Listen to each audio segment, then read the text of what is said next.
আসসালামু আলাইকুম রহমতুল্লাহ। এমকে তোমার রচিত ইজি প্লাস হ্যান্ডনোট অ্যান্ড বিশ্বমানের বইয়ের পক্ষ থেকে আপনাদের স্বাগত।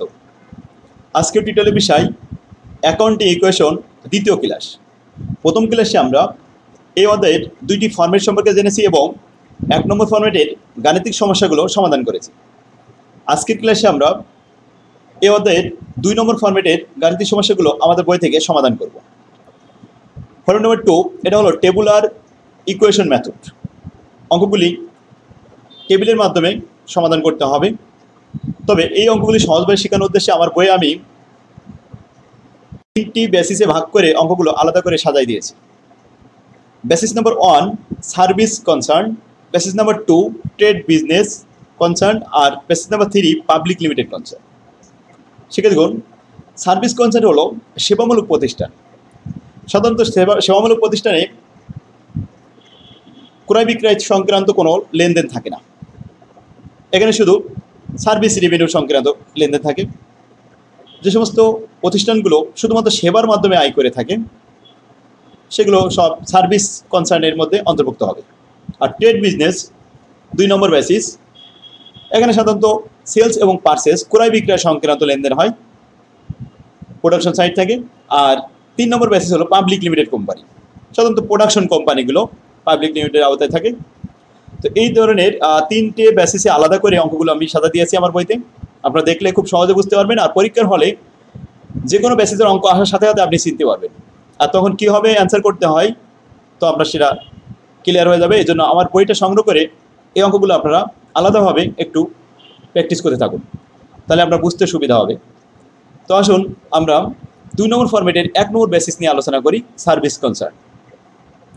2002 সালে এসেছে আমাদের বইয়ের problem number 11। On January 1, 2009, Abdullah established Bengal Travel Agency. The following transactions were complete during the month of January. জানুয়ারি মাসে যে সমস্ত লেনদেনগুলো হয়েছিল সেগুলো এখানে দেওয়া হয়েছে। জানুয়ারি 1, 2, 5, 10 তারিখ, 14 তারিখ, 18, 20, 23, 25 তারিখ এবং 31 তারিখে 4টি লেনদেন হয়েছে। সব মিলে এখানে প্রায় 17-18টা লেনদেন দেওয়া আছে। সেটা দেখুন, টেবুলার অ্যানালাইসিসের মাধ্যমে যখন আমরা সমাধান করব তার আগে প্রশ্নটা আমাদের ভালোভাবে পড়ে নিতে হবে। কারণ টেবিলের কলামগুলো অ্যাসেট সাইড এবং লাইবিলিটি সাইড 2 সাইড আলাদা আলাদা হবে। তো অ্যাসেট সাইডে কয়টা কলাম হবে এবং লাইবিলিটি সাইডে কয়টা কলাম হবে সেগুলো নির্ভর করবে প্রশ্নের উপরে। এজন্য প্রশ্নটা আগে ভালোভাবে পড়ে নিতে হবে। কিন্তু কিছু কলাম আছে কমন থাকে অ্যাসেট সাইডে এবং লাইবিলিটি সাইডে, সেগুলো আমরা অবশ্যই একটু দেখে নিতে পারি। যেমন ক্যাশ এবং অ্যাকাউন্ট রিসিভেবল, এই 2টা কলাম সবসময় থাকবে যে কোনো অঙ্কে। আর লাইবিলিটি পাশে অ্যাকাউন্ট পেবেল আর ক্যাপিটাল, এই 2টা বেশিরভাগই কমন থাকে। এরপরে আর কি আসে, নোট পেবেল আর আনআর্ন, এই 2টা হয়তো বাড়তে পারি, সর্বোচ্চ 4টা। আর অ্যাসেট সাইডে অ্যাকাউন্ট ক্যাশ এবং অ্যাকাউন্ট রিসিভেবল, এই 2টা কমন থাকে। পাশাপাশি land building equipment furniture prepaid এই জাতীয় কিছু সম্পদ যদি সৃষ্টি হয় প্রশ্নের ভিতরে থাকে তাহলে তার জন্য আরও 2টা কলাম বা 3-4টি কলাম বাড়বে। তো সেক্ষেত্রে এখন আমরা প্রশ্নটা একটু ভালোভাবে পড়ে নিই, তারপরে আমরা শখটা দেখব। জানুয়ারি 1 তারিখে প্রথম বলা হয়েছে invested cash to start the agency. Agency শুরু করার জন্য ক্যাশ বিনিয়োগ করা হলো। তাহলে এর জাবেদা হবে ক্যাশ ডেবিট আর ক্যাপিটাল ক্রেডিট। ইকুয়েশনে আপনি ক্যাশের ঘরে প্লাস দিবেন 3 লাখ টাকা, ক্যাপিটালের ঘরে প্লাস দিবেন 3 লাখ টাকা। যদি 1 তারিখে বিনিয়োগ করা হচ্ছে তো লিখতে হবে রিমার্কে cash investment as capital. Clear? আগে আমরা প্রত্যেকটা সেন্টেন্স জাবেদা পড়ে দেখব কোন কোন সম্পত্তি আসছে, পড়ে নিয়ে তারপরে আমরা টেবিলে যাব। 2 নম্বর বলছে paid cash for January office rent. চলতি মাসের অফিস ভাড়া প্রদান করেছে। জাবেদা হবে rent expense debit cash credit. ক্যাশের ঘরে এটা মাইনাস হবে 10,000 টাকা। আর রেন্ট এক্সপেন্স যেহেতু একটা খরচ, আমরা জানি সকল খরচ ক্যাপিটাল থেকে মাইনাস হয় আর সকল আয় ক্যাপিটালের সাথে প্লাস হয়। তাহলে রেন্ট এক্সপেন্সের জন্য আলাদা কোনো ঘর প্রয়োজন হচ্ছে না, এটা ওনার সিকিউরিটিতে মাইনাস হচ্ছে। রিমার্কে লিখবো cash paid for rent expense. Number 5 purchase office equipment cash for টাকা 25,000। দেখুন, নগদে অফিস ইকুইপমেন্ট ক্রয় করেছে, এতে আমাদের জাবেদা হয়েছে equipment debit cash credit. Equipment একটা সম্পত্তি, তাই ইকুইপমেন্ট নামে একটা ঘর বাড়বে। তাহলে আমরা প্রথমে অ্যাসেট সাইডে বলেছি ক্যাশের ঘর, অ্যাকাউন্ট রিসিভেবল ঘর, এরপরে ইকুইপমেন্টের একটা ঘর আসলো, 3 নম্বর ঘর বাড়লো। Number 10, incurred advertising cost in the daily time on account. বাকিতে বিজ্ঞাপন দেওয়া হয়েছে 10,000 টাকা, তাহলে বিজ্ঞাপনের একটা খরচ যাবে হবে অ্যাডভার্টিসিং এক্সপেন্সে ডেবিট আর অ্যাডভার্টিসে পেয়েবল ক্রেডিট। যেহেতু এখানে পেইড করা হয়নি, এটা বকেয়া মনে করে জাবেদা করতে হবে অ্যাডভার্টিসমেন্ট এক্সপেন্সে ডেবিট আর অ্যাডভার্টিসে পেয়েবল ক্রেডিট, তার মানে অ্যাকাউন্ট পেয়েবল ক্রেডিট। কোন ঘরে যাবে দেখুন, এটা প্রথমে অ্যাকাউন্ট পেয়েবল নামে একটা দায় বাড়বে, পাশাপাশি অ্যাডভার্টিসমেন্ট এক্সপেন্স এটা তো একটা খরচ, যার কারণে ক্যাপিটাল থেকে মাইনাস হবে, তাহলে দায় কমে দায় বাড়বে। এর জন্য আলাদা আর কোনো ঘর লাগবে না, অ্যাকাউন্ট পেয়েবলের ঘরে চলে গেল। 14 তারিখে purchase office supplies for cash. Office supplies ক্রয় করা হয়েছে নগদে, তাহলে আমরা এটা জাবেদা করব অফিস সাপ্লাইজ ডেবিট আর ক্যাশ ক্রেডিট। ক্যাশ এটা অ্যাসেট কমে যাবে, আর অফিস সাপ্লাইজ নামে একটা অ্যাসেট বাড়বে, তাহলে ক্যাশ কমলো অ্যাসেট বাড়লো, অ্যাসেটের নাম হলো অফিস সাপ্লাইজ। তাহলে ইতিমধ্যে আমরা ইকুইপমেন্ট এবং অফিস সাপ্লাইজ নামে দুটো সম্পত্তি পেয়ে গেছি, আর অ্যাকাউন্ট রিসিভেবল এবং ক্যাশ আরও দুইটা সম্পদ ছিল, তাহলে 4টা হয়ে গেল, সম্পদের ঘরে 4টা আইটেম হয়ে গেল। আর্নড ফর সার্ভিস রেন্ডার্ড 30,000 টাকা, সেবা দিয়ে আয় করেছে 30,000 টাকা, হুইচ ওয়ার মধ্যে 20,000 টাকা ক্যাশ রিসিভ ফ্রম কাস্টমার, কাস্টমারের কাছ থেকে ক্যাশ পাওয়া গেছে, তাহলে ক্যাশে যোগ হবে 20,000 টাকা, অ্যান্ড দ্য ব্যালেন্স 10,000 টাকা is bill to customer one account, বকেয়া রয়েছে। তাহলে আমরা জানি আয় বকেয়া থাকলে অ্যাকাউন্ট রিসিভেবল বাড়ে, অ্যাকাউন্ট রিসিভেবল একটা ঘর আছে, অ্যাকাউন্ট রিসিভেবলে যোগ হবে 10,000 টাকা, আর ক্যাশে যোগ হবে 20,000 টাকা, আর ক্যাপিটালে যোগ হবে সার্ভিস রেভিনিউ নামে 30,000 টাকা। ক্লিয়ার? নাম্বার 20 তারিখে বলছে withdraw cash for personal use, ব্যক্তিগত প্রয়োজনে উত্তোলন করেছে নগদ 6,000 টাকা, ক্যাশের থেকে মাইনাস হবে, ক্যাপিটাল থেকে মাইনাস হবে, ড্রয়িং লিখে দিতে হবে, জাবেদা হবে drawing debit cash credit. Paid the daily time amount due on January 10, daily time অর্থাৎ দৈনিক পত্রিকায় যে বকেয়া ছিল সেই টাকাটা আমরা পেইড করে দিলাম, তাহলে ডেইলি টাইমের সাথে আমাদের এখানে লেনদেন ছিল 10,000 টাকা, সেটা 10 তারিখে, আজকে 23 তারিখে আমরা যদি পেইড করি তাহলে ক্যাশের থেকে মাইনাস হবে আর অ্যাকাউন্ট পেয়েবল থেকে মাইনাস হবে ওই 10,000 টাকা। ক্লিয়ার? নেক্সট বলা হচ্ছে 25 তারিখ purchase additional office supplies on account, বাকিতে আরও অতিরিক্ত অফিস সাপ্লাইজ ক্রয় করা হয়েছে, তাহলে অফিস সাপ্লাইজের ঘরে বাড়বে অন অ্যাকাউন্ট, বাকিতে অ্যাকাউন্ট পেয়েবলের ঘরে বাড়বে, জাবেদা হবে office supplies debit account payable credit 4,000 টাকা, তাহলে অ্যাকাউন্ট পেয়েবলের ঘর একটা আছে দায় পাশে, আর সাপ্লাইজের ঘর আছে সম্পদ পাশে। ক্লিয়ার? 31 তারিখ নাম্বার ফার্স্ট বলছে যে প্রথম 31 তারিখে পেইড এমপ্লয়ার স্যালারি প্রদান করলে জাবেদা হয় salary debit cash credit. Salary নামে কোনো ঘর থাকবে না, কারণ এটা এক্সপেন্সেস, এটা নামিক হিসাব, সকল খরচ এবং সকল আয় ক্যাপিটালে যায়, নামিক হিসাবের কোনো কলাম থাকতে পারবে না, তাহলে আমাদের ক্যাপিটালে যোগ বিয়োগ হবে, খরচ হয়েছে 5,000 টাকা আর ক্যাশে বিয়োগ হবে 5,000 টাকা, সম্পদ কমলো দায় কমলো। নেক্সট 31 তারিখে বলা হয় receive in cash from customer who have previously been billed on January 18 তারিখে আমরা একটা আয় করেছিলাম, সেখানে বকেয়া আয় ছিল, দেনাদারের পরিমাণ সেখানে 10,000 টাকা ছিল, ওই টাকাটা আজকে আর 31 তারিখে আদায় করছি, পেয়ে গেছি, তাহলে ক্যাশে যোগ হবে আর অ্যাকাউন্ট রিসিভেবলে বিয়োগ হবে। ক্লিয়ার? তাহলে অ্যাকাউন্ট রিসিভেবলে বিয়োগ হবে কত টাকা? 10,000 টাকা, ক্যাশে যোগ হবে কত? 10,000 টাকা। নেক্সট তারপরে 31 তারিখে receive in cash from a new customer for service rendered 10,000 টাকা। দেখুন রিসিভ গ্রহণ করেছি, ক্যাশে যোগ হবে, কিসের জন্য? কার জন্য? আয় করা হয়েছে তাই, তাহলে সকল আয় কোথায় যায়? ক্যাপিটালে যোগ হয়, সুতরাং ক্যাপিটালে যোগ দেখাতে হবে 10,000 টাকা, আর এদিকে ক্যাশে যোগ দেখাতে হবে 10,000 টাকা। Clear? Cash debit service revenue credit. Last number paid telephone, gas bill, electricity bill ইত্যাদি সব মিলায় 3,000 টাকা, তাহলে ক্যাশে চলে যাবে, ক্যাশে মাইনাস হবে, কারণ পেইড লেখা রয়েছে ক্যাশ মাইনাস হবে। কেন মাইনাস হলো? এটা gas bill, telephone bill, electricity bill, সকল বিলগুলো খরচ, এই খরচগুলো ক্যাপিটালে মাইনাস হবে, for gas expenses, telephone expense ইত্যাদি লিখে, তাহলে এই জন্য জাবেদা হলো আদার এক্সপেন্স ডেবিট ক্যাশ ক্রেডিট 3,000 টাকা। ঠিক আছে, দেখুন আমরা প্রশ্নটা ভালোভাবে পড়ে দেখলাম, এখানে সম্পদ পাশে ক্যাশ আর অ্যাকাউন্ট রিসিভেবল তো কমন আসেই, আরও ইকুইপমেন্ট নামে একটা ঘর বেড়েছে আর সাপ্লাইজ নামে একটা ঘর বেড়েছে, তাহলে কয়টা ঘর হলো? 4টা। আর দায় পাশে দেখলাম অ্যাকাউন্ট পেবেল আর ক্যাপিটাল ছাড়া আর কোনো ঘর আসে নাই, এর ভিতরে কোনো নোট পেবেল নাই, আনআর্নডও নাই। ক্লিয়ার? এবার আমরা ঘরের কলাম হিসাব করে তৈরি করি। প্রথমে এক পুস্তক কাগজ নিতে হবে, এক কাগজের মধ্যে এটা কভার করতে হবে। প্রথমে এই ঘরে ছোট করে লিখবেন ডেট, আর লাস্টের ঘরে ছোট করে লিখবেন একটু রিমার্ক। এবার ঠিক মিডিলের একটু ডাইনে পাশে, কারণ প্রথমে এই সাইডে অ্যাসেট সাইডে আমরা 4টে কলাম রাখবো, আর লাইবিলিটি সাইডে আমরা 2টা কলাম রাখবো। তাহলে 6টা হিসাব করে এদিকে 4 ভাগের 2 ভাগ সাইডে ডাইনে পাশে রেখে ছোট করে এটা দাগ দিলাম, এটা লাইবিলিটি অ্যান্ড ওনার সিকিউরিটি। সেখানে এর মধ্যে আবার 2টা কলাম করলাম, অ্যাকাউন্ট পেয়েবল আর ক্যাপিটাল। আচ্ছা, সমান সমানে বার পাশে অ্যাসেট সাইডে আসলাম।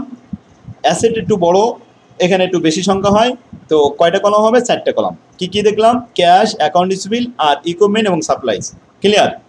ঘরের সংখ্যা যদি পরবর্তীতে বাড়ে তাহলে এই ডাইনের পাশে এই অ্যাসেটের সাইডে এখানে আরেকটা ছোট করে ঘর দিতে হবে। তবে ভালোভাবে প্রশ্ন পড়ে নিলে এই সমস্যাটা আর হবে না।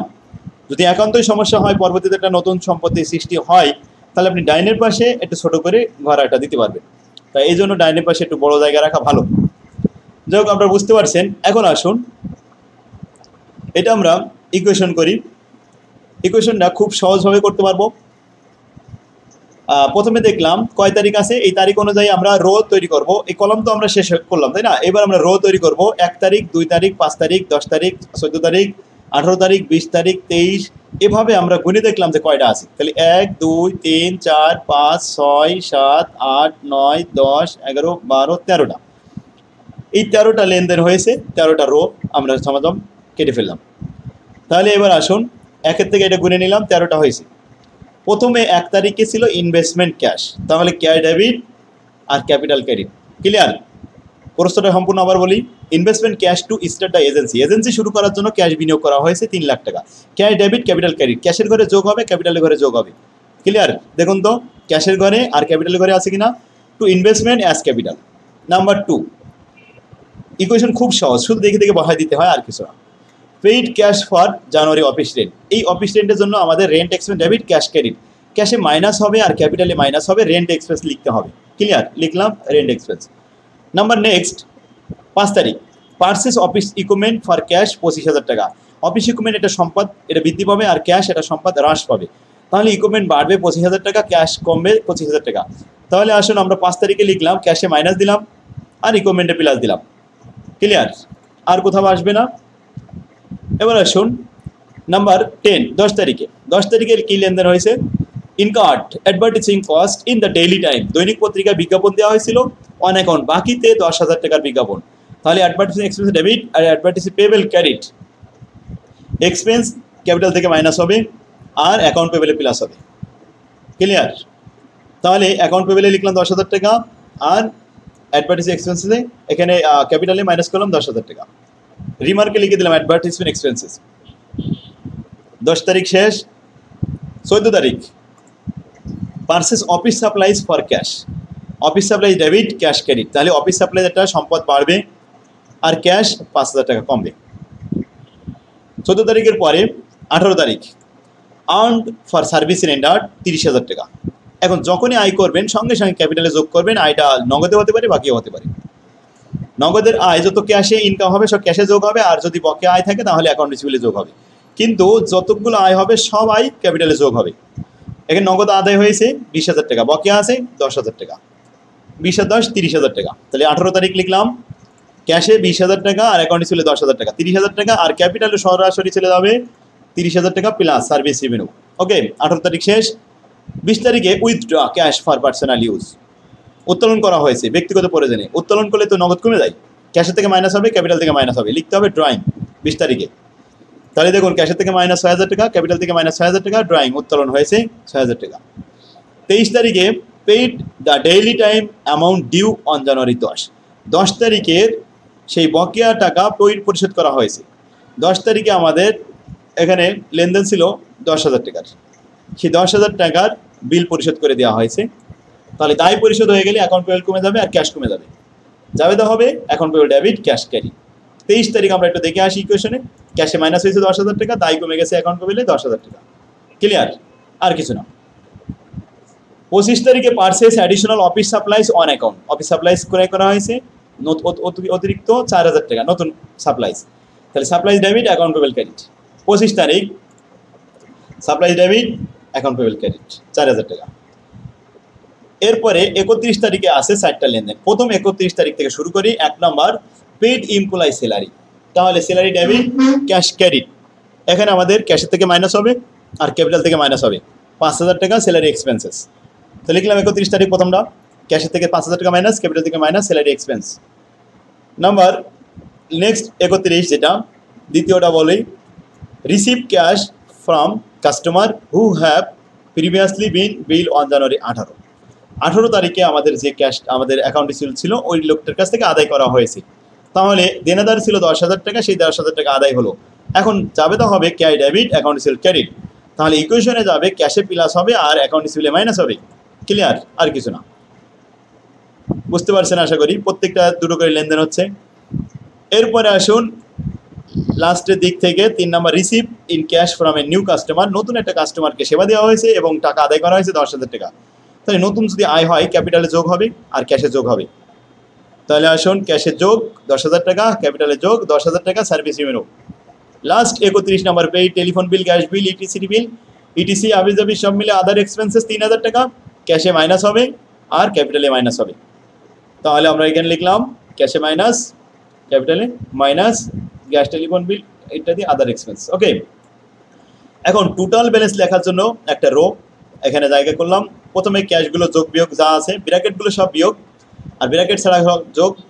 3 লাখ, এখান থেকে 10,000 বিয়োগ, 25,000 বিয়োগ, 5,000 বিয়োগ, আবার 20,000 টাকা যোগ, আবার 6,000 টাকা, 10,000 টাকা, 5,000 টাকা বিয়োগ, আবার 10,000 টাকা যোগ, 10,000 টাকা যোগ, আবার 3,000 টাকা বিয়োগ। যোগ বিয়োগ করে আমাদের ক্যাশের ব্যালেন্স পাওয়া গেছে 2,76,000 টাকা। আচ্ছা, এদিকে আমরা অ্যাকাউন্ট রিসিভে পাইতাম 10,000 টাকা, এদিকে আদায় হয়ে গেছে 10,000, অতএব নীল আছে ব্যালেন্সটা। ইকুইপমেন্ট 25,000 এখনো 25,000ই আছে, আর সাপ্লাইজ 5 আর 4 9,000 টাকা আছে। এরপরে আসুন অ্যাকাউন্ট পেবেল, দায় ছিল 10,000 টাকা, দায় পরিশোধ হয়ে গেছে 10,000। এরপরে আবার সৃষ্টি হয়েছে 4,000 টাকা, এই 4,000 আর পরিশোধ হয়নি, এখন সেই 4,000 টাকা ব্যালেন্স আছে।